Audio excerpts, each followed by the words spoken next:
Hello everyone, my name is Vishal Sahu. After twelfth के बाद हम क्या करें?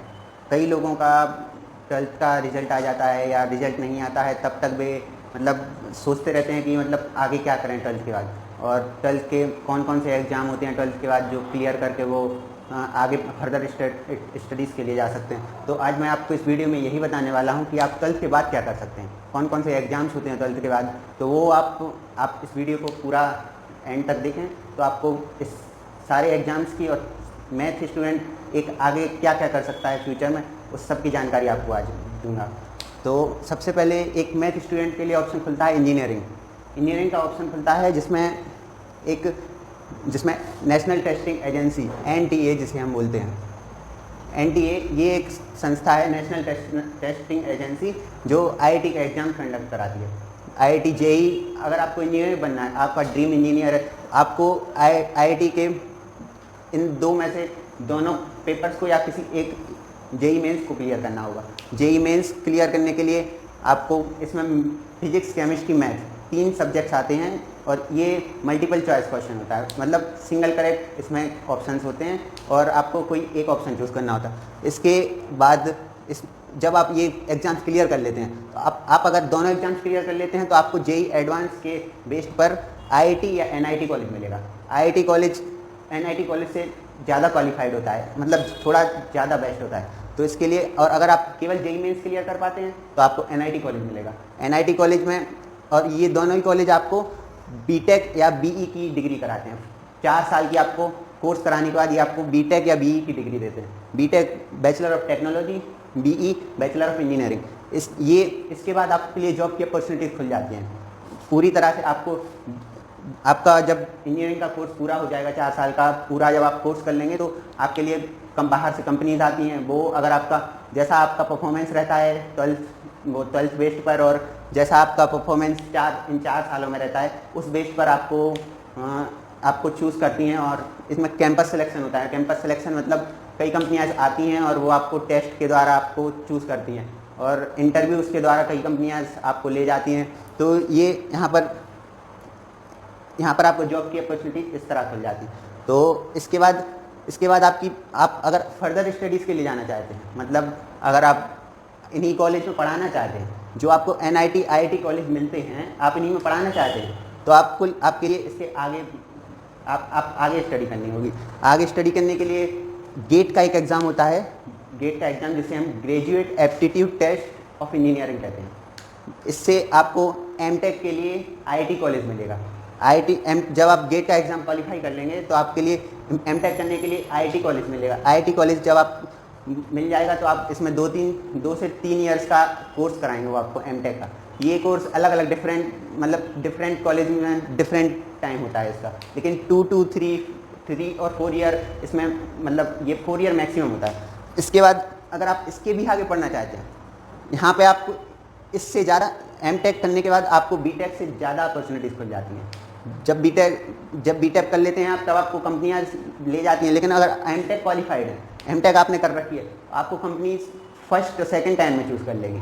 तो और इसके आगे भी अगर आप मान लो नहीं, कंपनी में जॉब नहीं करना चाहते, वर्क नहीं करना चाहते, आप इसी में पढ़ाना चाहते हैं, NIT कॉलेज में प्रोफेसर जो होते हैं उनकी जॉब्स करना चाहते हैं, तो उसके लिए आपको PhD करनी पड़ेगी। PhD के लिए ये एक एग्ज़ाम होता है, सीजर का एग्ज़ाम, NET JRF।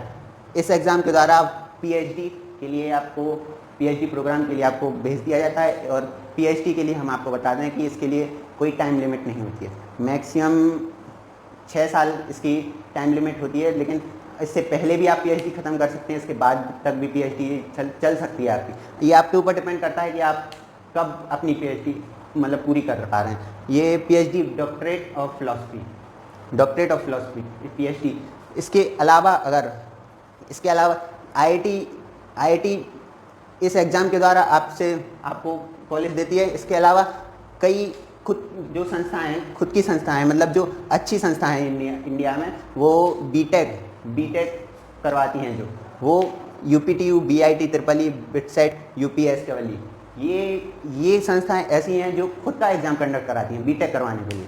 आपको ये BTech करवाने के लिए खुद का एग्ज़ाम करवाएंगे। आप इनका एप्लीकेशन फॉर्म भरिए, नेट पर आपको उपलब्ध होगा।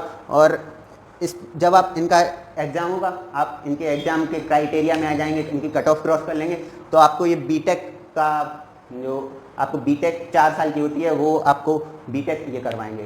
तब आप ये इंडिया की कुछ टॉप यूनिवर्सिटी में से ये कुछ नाम है।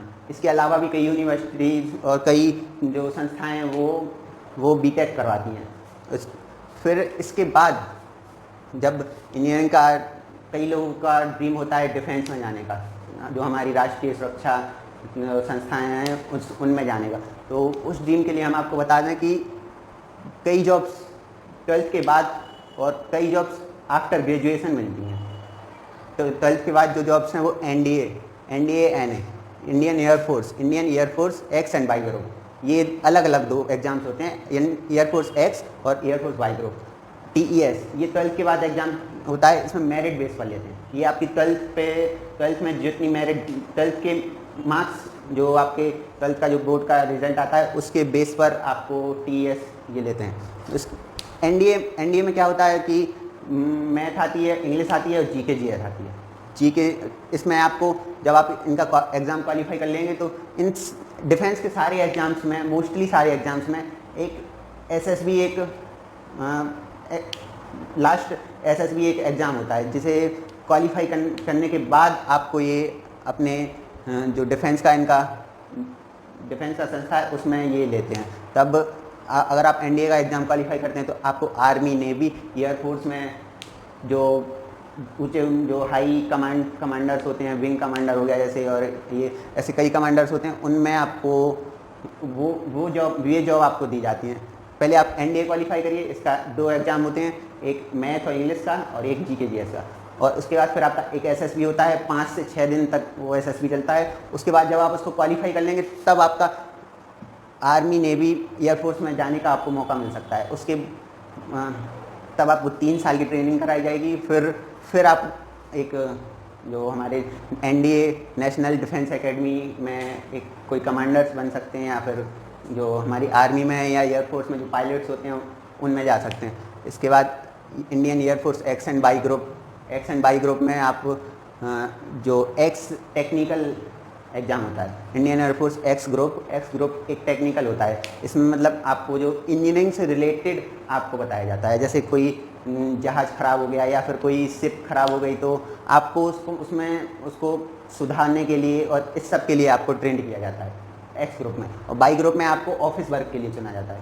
इंडियन एयरफोर्स में जो ऑफिस वर्क होते हैं, ऑफिस में फाइल्स वगैरह जो कलेक्ट करनी होती हैं और इन सब का वर्क, ये आपको इंडियन एयरफोर्स वाई ग्रुप में कराया जाता है इन सब की। और इसके बाद TES टेक्निकल एंटी स्कीम, ये एक ऐसा एग्ज़ाम है जो मेरिट बेस पर डिफेंस लेता है। इसमें 12th की मेरिट बेस पर इसमें डिफेंस आपका अपनी एक मेरिट निकालता है। उसमें तो अगर आप उस मेरिट के अंदर उसके क्राइटेरिया में आ जाते हैं तो ये आपका फिर उसके बाद एक SSB होगा आपका, 5 से 6 दिन वो SSB चलता है। उस SSB के माध्यम से ये आपको चूज़ करते हैं और फिर उसके बाद आपको 3 साल की ट्रेनिंग के लिए भेजते हैं। तब आप इसके अंतर्गत आप लेफ्टिनेंट वगैरह की जॉब्स जो होती हैं वो आपको मिलती हैं। इसके बाद आफ्टर ग्रेजुएशन FCAT CDS और भी कई एग्जाम्स होते हैं, लेकिन ये जो पॉपुलर 2 एग्ज़ाम हैं ये आपको देने को मिलते हैं। आफ्टर ग्रेजुएशन मतलब आज आप BSc कर लेंगे या फिर इंजीनियरिंग कर लेंगे 4 साल, तब आप जब ग्रेजुएशन आपकी कंप्लीट हो जाएगी तब आप ये एग्ज़ाम दे सकते हैं। CDS का माइन डिफेंस सर्विस। और इन एग्ज़ाम्स में आपसे मैथ, जो एप्टीट्यूड वाली मैथ होती है और जो GK GS होती है, वही सब आपसे पूछते हैं। इनकी लिंक आपको डिस्क्रिप्शन में मिल जाएगी। इसमें सिलेबस क्या होता है, क्या क्या होता है, इन सब की आपको लिंक डिस्क्रिप्शन में आपको मिल जाएगी, आप देख सकते हैं। इसके बाद आता है प्रोफेसर्स का BSc। सबसे पहले प्रोफेसर्स में मैथ का कोई स्टूडेंट है तो वो BSc में जाएगा। सबसे पहले अगर आप BSc करना चाहते हैं तो आजकल BSc के भी कई टाइप होने लगे हैं। एक तो सिंपल BSc होती है, एक होती है BSc honours mathematics, BSc honours chemistry, BSc honours physics. Honours से मतलब है कि आपको एक सब्जेक्ट में स्पेशलाइज्ड कर रहे हैं वो।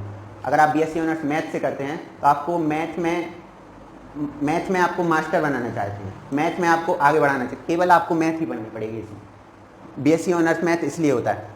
और उसके बाद एक ऑप्शन आपके लिए ये भी खुलता है BSc एग्रीकल्चर। आजकल इसका ट्रेंड बहुत चलता है BSc एग्रीकल्चर। इसमें मतलब आपको जो आजकल आपको पता ही है कि जो हमारी कृषि है और एग्रीकल्चर है उसमें रिवॉल्यूशन की ज़रूरत है। आज मतलब कई जगह पुरानी टेक्निक से काम किया जाता है, तो वो टेक्निक्स चेंज करनी है, तो उनमें आपको मतलब जो चेंज के लिए आपको इसमें सिखाया जाता है और इसमें आपको बहुत सी जॉब्स की अपॉर्चुनिटीज़ मिलती हैं। इसके बीएससी एग्रीकल्चर करने के बाद तुरंत आपको बहुत सी जॉब्स की, अगर आप ये सिंपल बीएससी इनमें से कुछ भी करना चाहते हैं तो आपके पास कई यूनिवर्सिटीज़ हैं जो आपको बीएससी करा रही हैं, जैसे Allahabad university, Banaras Hindu university, Delhi university जिसमें मैं खुद पढ़ा हूँ 3rd year BSc honours mathematics से मैं हूँ, और जवाहरलाल नेहरू यूनिवर्सिटी।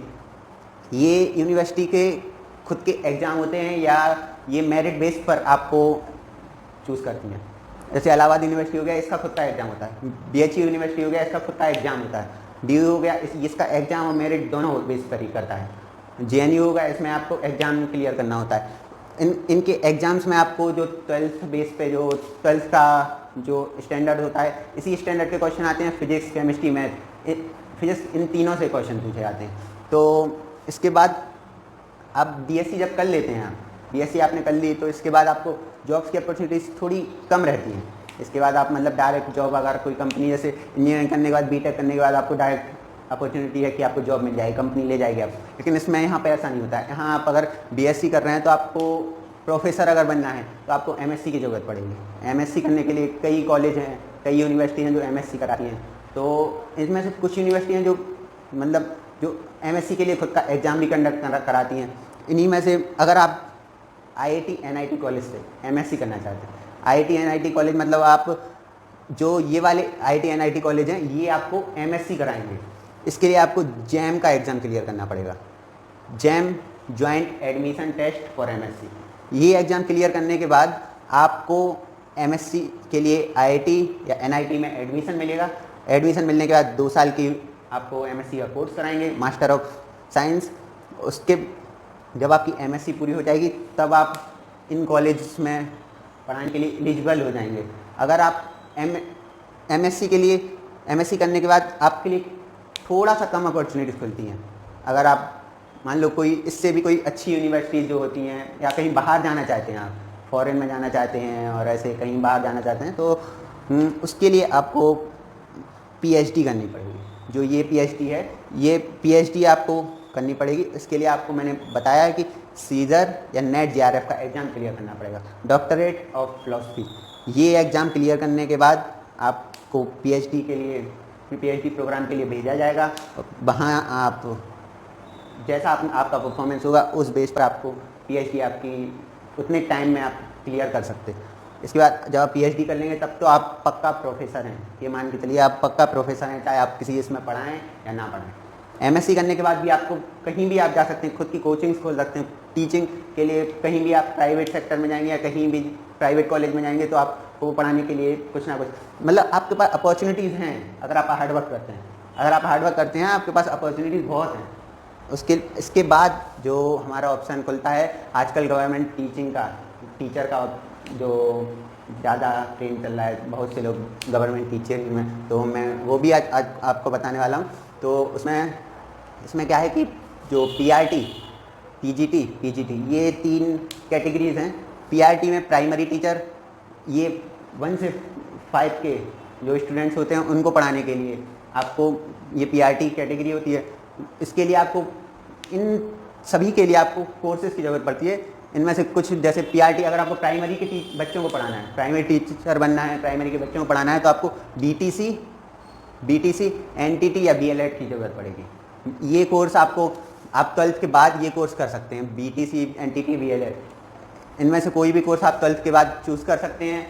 इन कोर्स का जो टाइम है वो अलग अलग होता है, जैसे बीएलएड का टाइम होता है 3 to 4 ईयर, तो ऐसे अलग अलग कोर्स का अलग अलग टाइम है।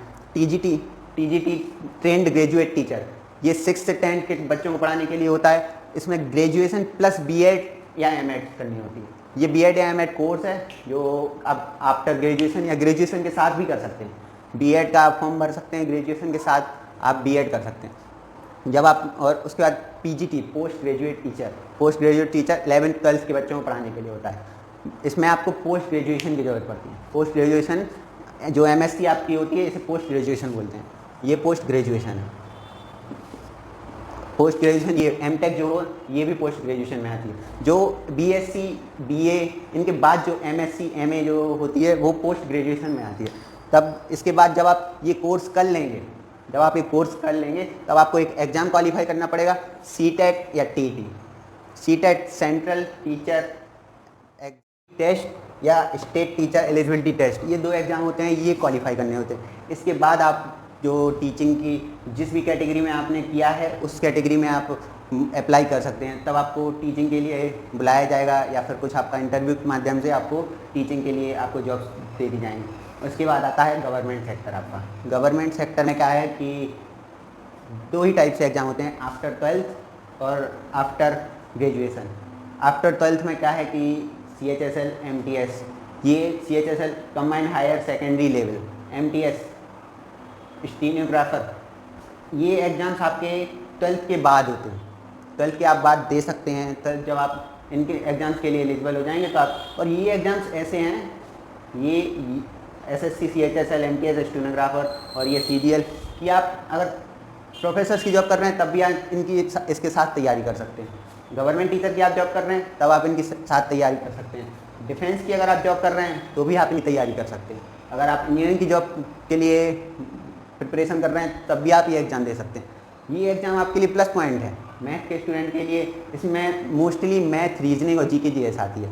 मैथ के स्टूडेंट के लिए ये एग्ज़ाम्स गवर्नमेंट सेक्टर के प्लस पॉइंट है। आप इनकी अगर प्रिपरेशन अच्छे से करते हैं, अगर आप 1 साल भी 1 से 1.5 साल अगर आप इसकी अच्छे से प्रिपरेशन कर लेते हैं तो आप ये मान के चलिए कि आपका क्वालिफाई है। बैंकिंग आफ्टर ग्रेजुएशन जो एग्ज़ाम होते हैं SSC CGL combined graduate level, banking, ये एग्ज़ाम आफ्टर ग्रेजुएशन होते हैं गवर्नमेंट सेक्टर में जाने के लिए। इन एग्ज़ाम्स में आपको जो पुलिस वगैरह हैं, जो ऑफिसर्स होते हैं, जो जिनको हम ये जैसे हो गया इनकम टैक्स ऑफिसर हो गया, एक्साइज इंस्पेक्टर हो गया, इंस्पेक्टर्स जो दरोगा वगैरह होते हैं, वो सब एग्ज़ाम्स इसी से आपको जो वो सब जॉब्स हैं वो आपको इसी गवर्नमेंट सेक्टर से ही मिलती है। इसके बाद आता है हमारा मर्चेंट नेवी। मर्चेंट नेवी आप लोग अगर जानते हो तो जो शिप्स हमारी बाहर जाती हैं माल सामान लेके, या जो बाहर से शिप्स आती हैं उनमें जो काम करते हैं जो नेवी, तो वो मर्चेंट नेवी में आता है। मर्चेंट नेवी में आपको जाने के लिए 1 साल का डिप्लोमा या फिर BSc नॉटिकल साइंस से। नॉटिकल साइंस ये जैसे ये हमने आपको बताया था BSc कई टाइप से होने लगे, ऐसे BSc नॉटिकल साइंस ये आपको करनी पड़ेगी। या डिप्लोमा एक ही है 1 ईयर का। डिप्लोमा 1 ईयर का जब आप कर लेंगे तो आप मर्चेंट नेवी में जाने के लिए एलिजिबल हो जाएंगे। ये आपके लिए, इसमें आपको 6-6 महीने बाहर रहना पड़ता है, शिप्स में रहना पड़ता है, समुंदर में, कोई आसपास कुछ नहीं, तो आपको ना किसी से आपका कांटेक्ट रहेगा। आपको इसमें फ़ायदा भी है और नुकसान तो नहीं कह सकते, लेकिन फ़ायदा तो आप इसमें आपको फैमिली से मतलब दूर रहना पड़ेगा। ये आपको एक माइनस पॉइंट है इसमें, जो मतलब जो आपको आपके लिए बचा रहेगा। इसके लिए इसके बाद आता है ये 7 जो है बिजनेस। अगर कॉमर्स में जाना चाहते हैं आप, कॉमर्स बिजनेस सेक्टर जो कंपनीज होती हैं जो बड़ी बड़ी, जो जैसे ये अमेजॉन हो गई और फ्लिपकार्ट और ये ऐसी बड़ी बड़ी कंपनीज होती हैं, इनको एक संभालने वाला एक मैनेजर होता है जो, तो उसके वो आपको जो मैनेजर होता है वो आपको अगर बनना है उसके लिए आपको या तो ये MBA CA हो गया, चार्ट एंड अकाउंट, MBA हो गया master of business and administration. इसके लिए आपको MBA के लिए आपको कैट का एग्ज़ाम क्वालिफाई करना पड़ता है। कैट का exam common admission test, common admission test. तो आपको कैट का एग्ज़ाम जब आप क्वालिफाई कर लेते हैं तो आप MBA के लिए, MBA का आपको कोर्स कराया जाता है जो कि 3 से 4 साल का होता है। तो आपको कोर्स कराने के बाद आप किसी कंपनी में मैनेजर के लिए या फिर को मैनेजर, डायरेक्टर, इन सब के लिए आप अप्लाई कर सकते हैं। ऐसे ही BBA होता है, bachelor of business and administration. CA chart and account, जो लेखा मतलब जो कंपनीज का जो चार्ट पूरे तैयार करता है, जो लेखा जोखा रखता है, वो CA। BCom bachelor of commerce, इन सब के लिए आप जा सकते हैं अगर आपको बिजनेस पर्पज़ में कहीं जाना है। इसके बाद एक मैथ स्टूडेंट के लिए ड्रीम खुलता है आर्किटेक्चर। एक ये ऑप्शन बनता है आर्किटेक्चर का। आर्किटेक्चर वो जो बड़ी बड़ी बिल्डिंग्स बनाते हैं या जो रोड्स वगैरह, हाईवे जो हमारे डलते हैं, वो सब ये आर्किटेक्चर के अंडर में आते हैं। आर्किटेक्चर में आपको 5 साल का बी आर्किटेक्चर का कोर्स कराया जाएगा।